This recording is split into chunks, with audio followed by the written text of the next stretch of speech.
All right, guys. This is the March newsletter, and I am finally recording this before I post or at least before I save the newsletter. So when I see my mistakes as I'm reading it, I can just really quickly fix them. This is the first time I've actually remembered to do this. This has been my plan the whole time. This is the first time I've remembered to do this. All right, so it is the March newsletter. For Lift School of Music people, it is volume 14, issue 3.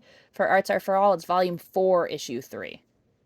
All right, so love and apathy. Last month's article looked at piano during a time when I hated it. This looks at what piano might look like during a time of love. The article starts. As soon as we heard my mom's car pull out of the driveway, my brother turned to me. So, I practiced trumpet and you practiced piano, right? His voice is casual. After all, it's an agreement we've had for years. Yup, I respond, grabbing my book from its hiding place between the couch cushions and heading to the piano. He opens and closes his trumpet case and moves his books around on the stand, making sure to leave the stand slightly to the right of where it had been. This is the instrument equivalent of making sure the toothbrush is wet, ensuring that even to a keen observer it would appear as if the instrument had been practiced. Then he runs downstairs to play video games, his 30 minutes of trumpet practice done. I'm a little more cautious after all. I'm supposed to be at the piano an hour and a half, and there's a good chance my mom will be home before then. I sit at the piano, book in hand, listening carefully for the car in the driveway. If she did head home early, say because she'd forgotten something, it was my job to yell for my brother. He'd run up to his room as fast as he could, trumpet in hand. When did this conversation occur, you might be wondering? Was I a young teenager? A tween? Was this back when I hated piano? I mean, yes, then too. But you might be surprised that this conversation took place hundreds of times, starting when we were old enough to stay home alone and continuing well through my senior year of high school. During the times I hated piano, it might have made sense, but might seem odd that even the times when I loved piano, when I was asking to play in extra competitions, when I during my free time, and when I was doing 2 lessons a week. If I loved piano this much, why did I still not want to practice when my mom was away? Is it possible that loving something is more complicated than wanting to do it when you're told versus not wanting to do it when you're told? I had a clarinet teacher who, despite the fact that she was a professional performer who taught on the side and presumably loved playing, would, as a child, frequently record herself um, playing on an old tape recorder. And when her mom asked her to practice, um, she would just play the tape back. So she'd record herself practicing, and then whenever her mom would tell her to practice, she'd run upstairs, turn on the tape, and she'd do whatever she wanted while she was supposedly practicing while playing the tape. Unfortunately for her, she gave herself away. Her mom yelled a question to her upstairs, and she accidentally yelled the answer back, all while playing. That might work for piano, but that's a no-go for clarinet. Think of a hobby that you've loved. It can be something that you're currently into or a past hobby. Did you enjoy it sometimes? Yes. Did that mean if you were told by someone to work on your hobby at a specific time, you would love it every single time you were asked? No. I'm super into surfing right now. And while it feels like I would want to surf any chance I got, logically, I can think of times that I know I wouldn't. A headache, having a cold, when I just sat down in a comfy bed to watch my new favorite show, when one of my best friends I hadn't talked to recently is able to text me, etc. And I only thought about that for like 30 seconds, the things that I would rather do than surf. And I love surfing. I'm super into it right now. So if I can think of those 4 or 5 times in 30 seconds, imagine what the reality really is. When we ask our children to practice, we don't know what's going on inside of their lives at the moment. Do they have a headache? Are they just getting comfy? Were they conferring with a friend? And this is why when a child doesn't want to practice, even if they consistently don't want to practice, we can't assume that this means they don't love the instrument. Practice is hard. Growth is uncomfortable. It can be boring mentally, especially for older students who no longer practice with a practice partner. And it can be uncomfortable physically. Both core and fine motor skills can feel yucky, and it can feel repetitive. Disliking practice is totally normal, and students can love piano but hate practice. I want to be super clear here. I'm not advocating for skipping practice or only having your child practice when they feel like it, which, let's face it, could be never. I am instead advocating for the idea that your child could hate practicing piano sometimes or all the time and still love playing piano. I'm also advocating for understanding and flexibility during practice time, such as letting your child pick whether to practice in the morning or afternoon if both are feasible, or delaying a practice if your child has just, for example, gotten comfy to watch their favorite show. TLDR, your kid can hate practice and still love piano. I did. March studio recital. The March studio recital will be March 25th. Every family who registered with the form or who let me know that they were participating over text will receive a detailed letter by next weekend, letting them know the expected dress, location, arrival time, guests, information, refreshments, and anything else. Please thoroughly read your letter prior to the recital and make sure you see if you have any questions. I'm watching recitals all day and I cannot answer questions in a timely manner the day of the recital. That being said, if you are unable to attend, like you find out during the day. I had a parent who got their kid all ready and he looked a little weird. She took his temperature. It was 103. Just text me and let me know. I do check my phone between recitals, and it really helps me a lot to know who's attending and who's not. If I know someone's just running late, I might even delay their recital. Like I might say, okay, I know so and so is coming, let's wait one more minute for them, versus because it is distracting when someone comes late. Versus if I know someone's sick, I'll say, okay, let's get started. Plus sometimes I'll cross their names off, at least for my helpers, so we can keep track of who is coming. And the other thing is, I'm not really able to answer texts from every single family. Like 70 to 80 families participate in this recital. If every single person texted me to ask one question, it would be completely overwhelming to try to answer 80 texts while running 5 recitals. So just try to read it ahead of time. Think of what your questions might be. I don't blame you if you do have to ask a question. I was definitely that person who did that to the dance teacher. When my friends' kids lived with me and did dance, I 100% was that person, and I knew I was that person. So I'm not going to judge you or anything. Just do your best. TLDR, recital letters are incoming. They have the info. Please don't text on recital day and expect immediate response. Oh, that was a good TLDR. I started doing these TLDRs because I never know how to wrap up an article, and then if somebody is not able to read the whole article, they can at least browse the TLDRs. Maybe. All right, Music Theory Corner, articulation continued.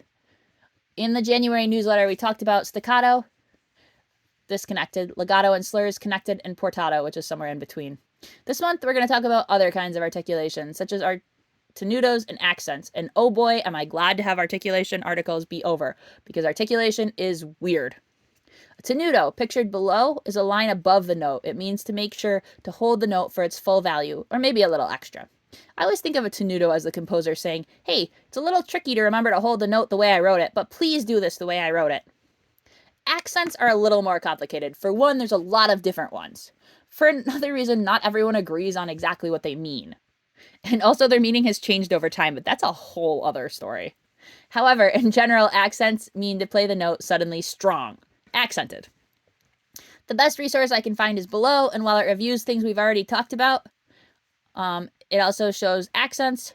So the left one it looks like the note is wearing a little upside down V on its head, like a hat. And that means short. That presumably means short and strong. Next to it, it's wearing a sideways V, and that means long and strong, presumably. The reason I do like this chart is underneath it shows that you can combine accents. So there's a long and strong one with a short one. I mean, you can combine them in any way you want. Sometimes they feel contradictory. If this all feels a little complicated, you're right, it is. Just know that your main takeaway from the January article and this article is that articulation is important. Make sure you know what staccatos, slurs, and accents, that accents mean strong notes.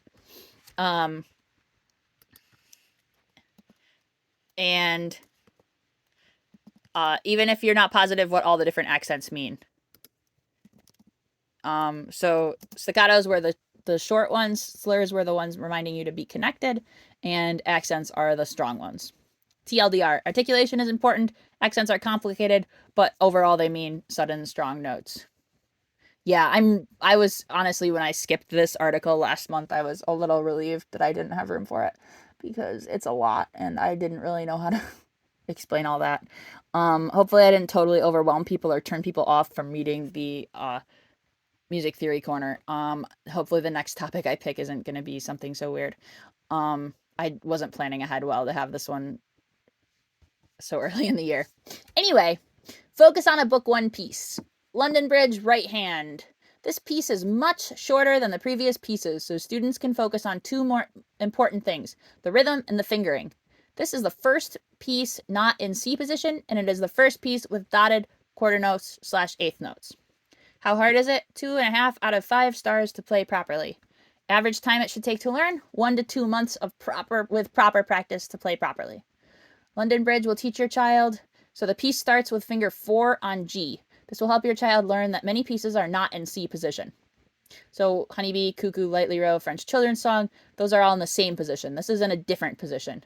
It starts one note up to the right.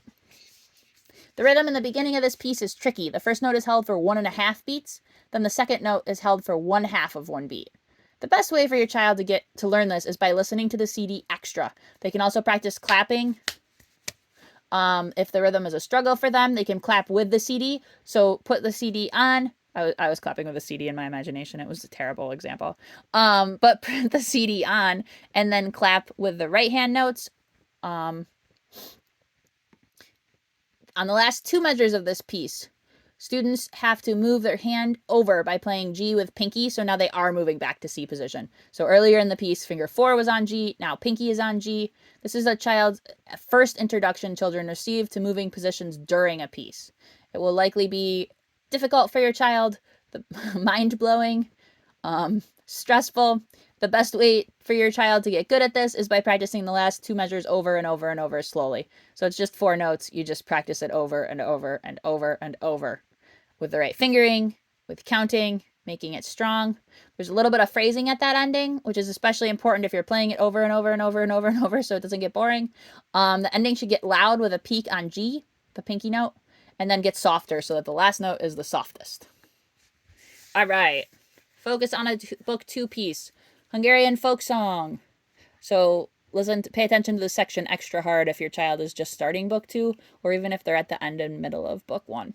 There's a lot of students who have just started book 2 in the last couple years, so this article is definitely for you guys. All right. Primary purpose of the piece.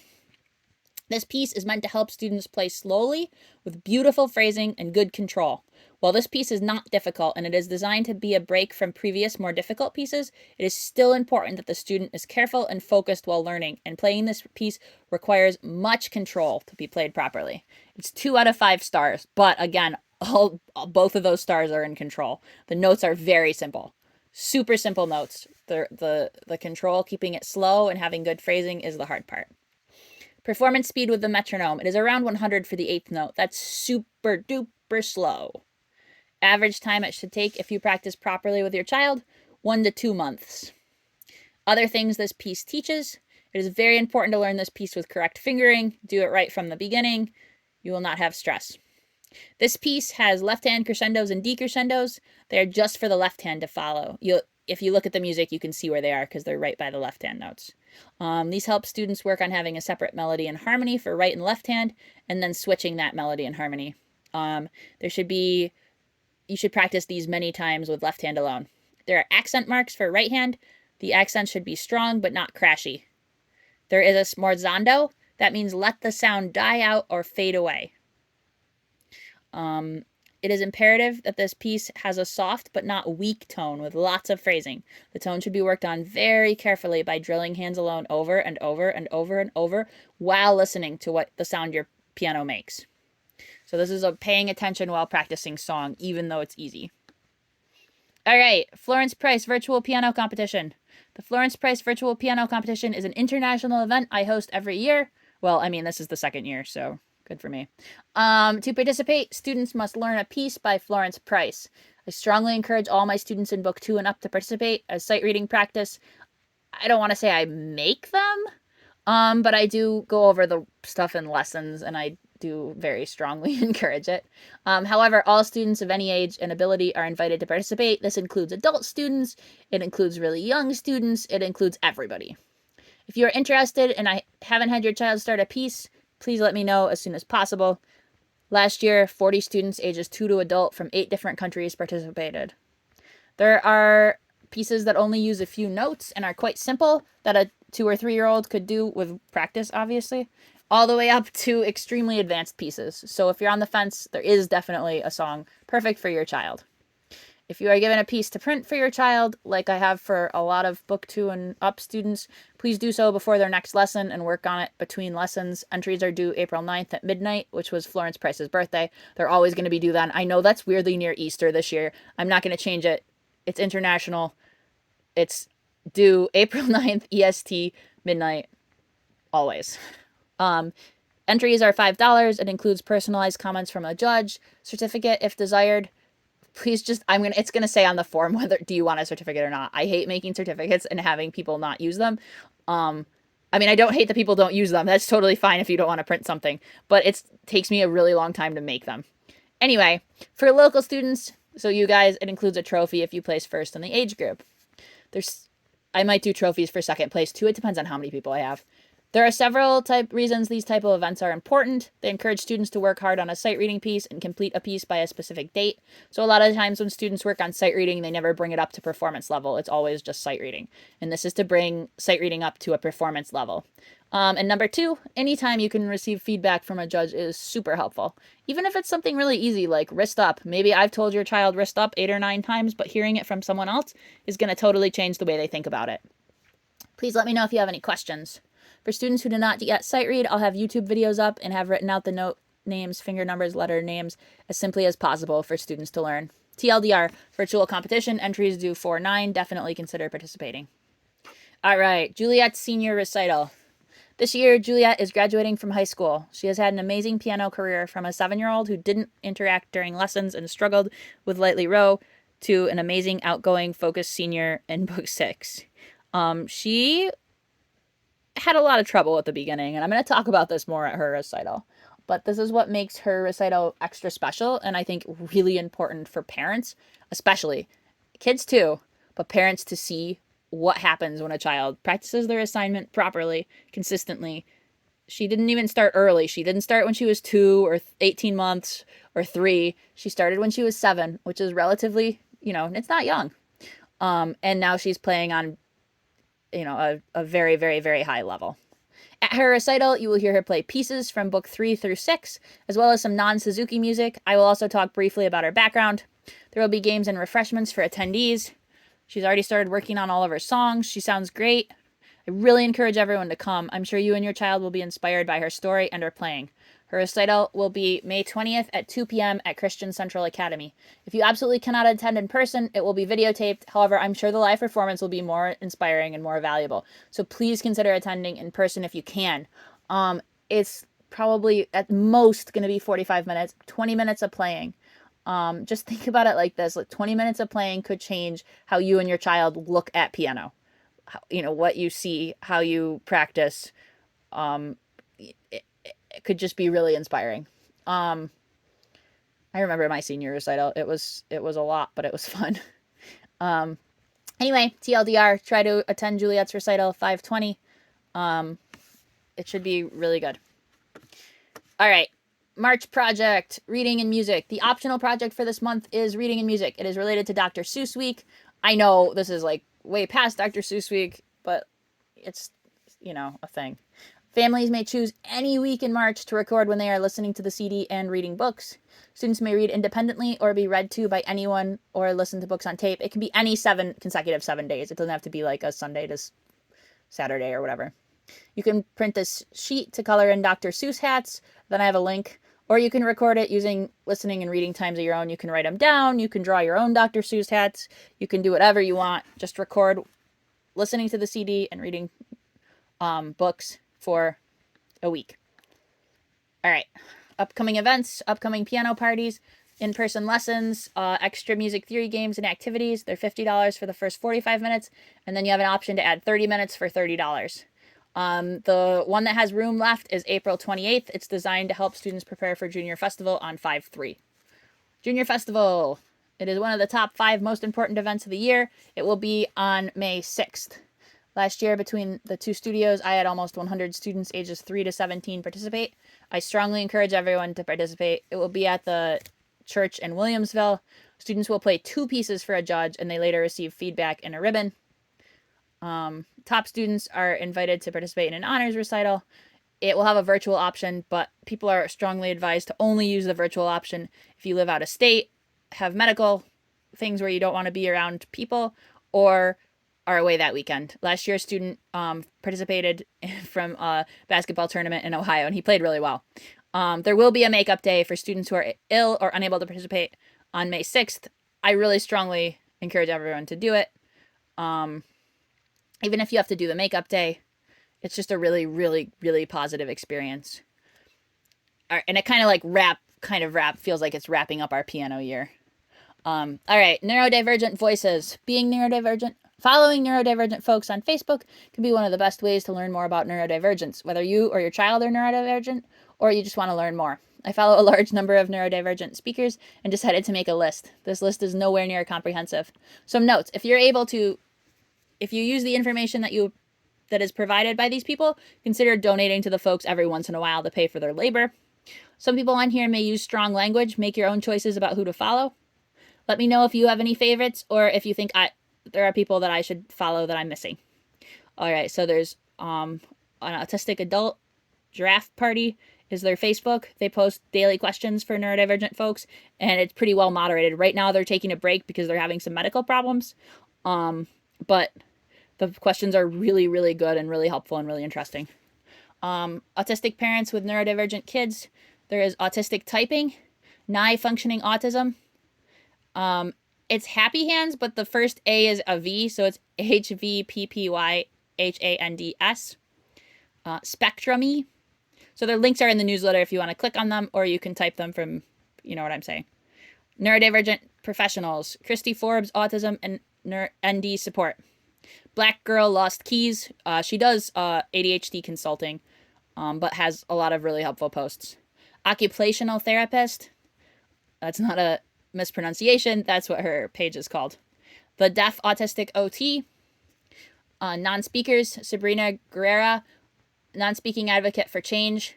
She's the one that talked at the presented at the Suzuki Festival. Her presentation was amazing. It was my mom's absolute favorite thing of this year, I think. Danny with Words. PDA. If you don't know what PDA is, it's a group of symptoms related to, I don't know if they're really considered symptoms. It's a group of characteristics related to autism. There's going to be an article about it next month. So if you want to head start reading about it, PDA parenting, PDA ROA, both of those are parents with PDA that have kids with PDA. So it's extra helpful. And an ally parent of an autistic daughter, Diary of a Mom. I know tons of people follow Jess. She's a fantastic writer, and even though she's not autistic or ADHD herself, she's a fantastic ally to the autistic and ADHD community. All right. Over practicing. It can happen. You hear practice more a lot, but we don't often talk about practicing less.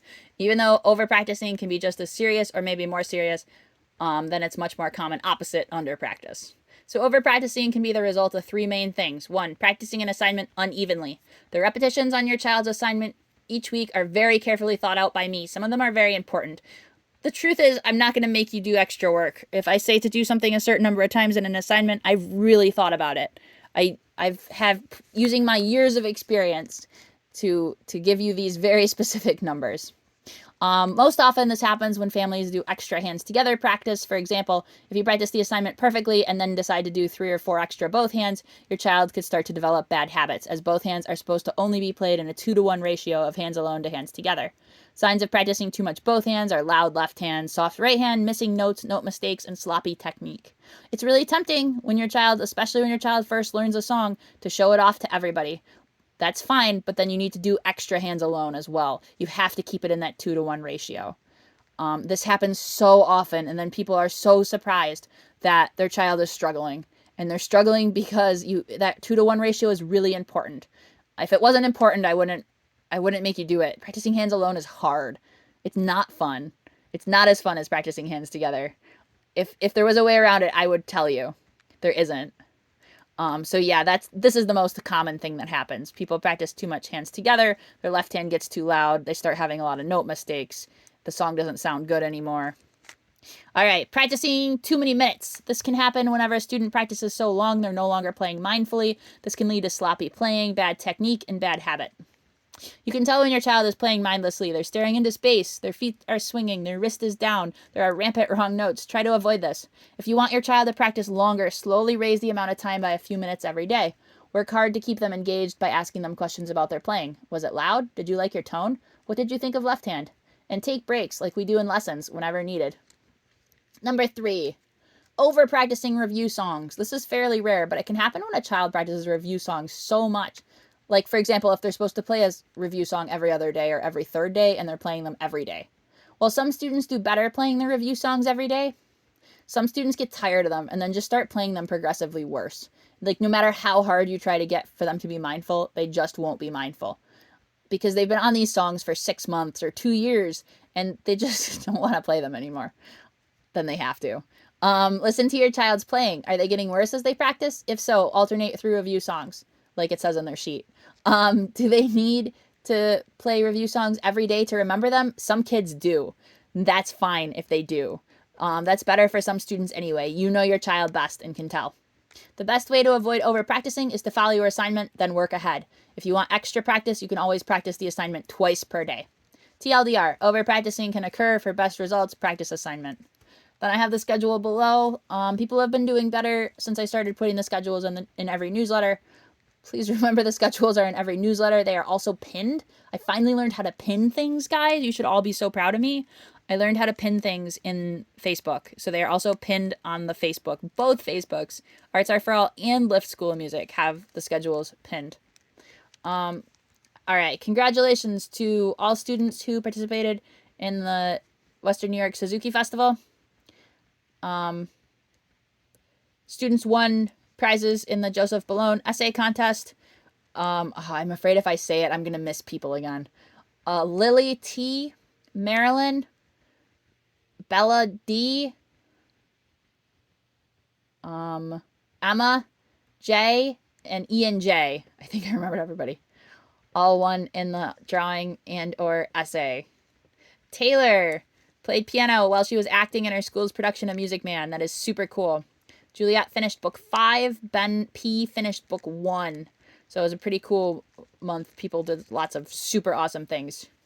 Anyway, that's all. I hope the TLDR things, let me know what you guys think of them. Did the TLDR things help? Did it help, show what the focus was supposed to be? Do you think it's just background noise? What do you guys think? All right. Anyway, have a great day, guys.